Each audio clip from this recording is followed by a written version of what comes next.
अखिलेश यादव ने वक्फ बिल को लेकर क्या कुछ कहा है, आइए आपको सुनाते हैं। हमारे साथ अखिलेश यादव जी हैं। सर, वक्फ बिल लाने की तैयारी है सरकार की, क्या रणनीति रहेगी विपक्ष की, क्या कहेंगे?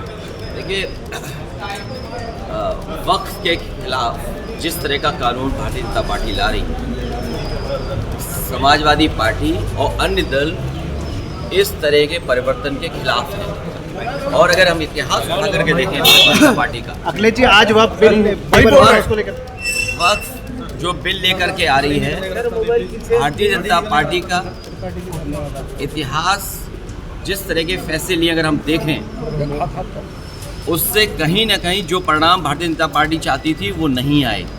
भारतीय जनता पार्टी का हर फैसला वोट के लिए, अपने लोगों को खुश करने के लिए। ये वक्फ बिल के खिलाफ समाजवादी पार्टी है, पहले भी थी, आगे भी रहेगी। जिस तरह के संशोधन भारतीय जनता पार्टी कर रही है, वो पूरा कंट्रोल अपने पास चाहते हैं। जो एडमिनिस्ट्रेटिव पावर है वो पूरा का पूरा अपने पास रखना चाहते हैं। इस देश ने वो समय भी देखा है कि जिस समय एडमिनिस्ट्रेटिव गलत फैसले की वजह से भारत की जो संस्कृति रही, भाईचारा रहा, उसके खिलाफ खाई पैदा की है। और अगर हम इनका जो फैसले लिए अगर पलट करके देखें, एंग्लो इंडियन बिल जिसमें कि एक सदस्य एक बनता था, चुन करके आता, वो अपॉइंट होता था, वो बिल ले लिया वापस, वो आरक्षण छीन लिया। आरक्षण एंग्लो इंडियन का छीना, नोटबंदी से रुपया छीना, लेकिन भ्रष्टाचार बढ़ गया, रुपए आज भी निकल रहे हैं।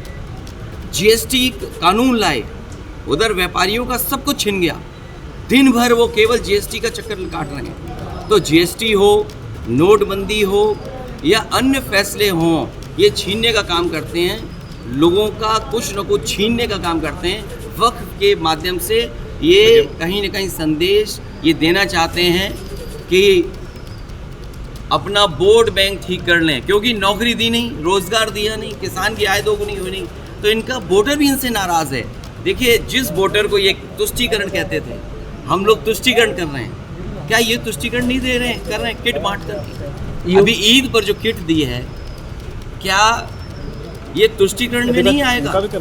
क्योंकि इनको पता है इनका वोट खिसक गया है।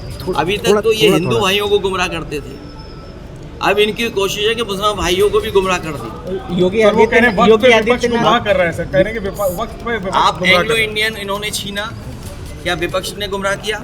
आपने आरक्षण छीना, जो यहाँ पर लोकसभा में चुन करके आते थे, असेंबलीज में अपॉइंट होते थे, तो वो छीना आपने।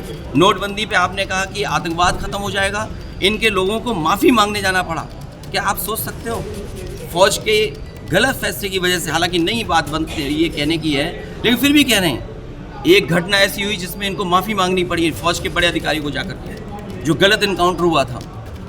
तो इन्हीं की वजह से आतंकवाद बढ़ रहा है। नोटबंदी फैसला लिया, क्या भ्रष्टाचार नहीं बढ़ा? एक व्यापारी उत्तर प्रदेश में, जिसके इत्र व्यापारी था, कारोबारी, 250 करोड़ रुपए निकला था नोटबंदी के बाद, और ये कहा गया समाजवादी पार्टी का है। जब इनकी बदनामी हुई, इनका फैसला गलत हुआ, इन्होंने अपनी बदनामी छिपाने के लिए समाजवादी पार्टी के जो पूर्व एमएलसी उसके घर पे छापा मारा। तो जीएसटी सरलीकरण कह रहे थे, इसी लोकसभा में आज़ादी की तरह जश्न मना था जीएसटी का। जीएसटी से क्या व्यापारी संतुष्ट है? जीएसटी से करप्शन बढ़ा, महंगाई बढ़ी, और व्यापारी के सामने संकट पैदा हो गया।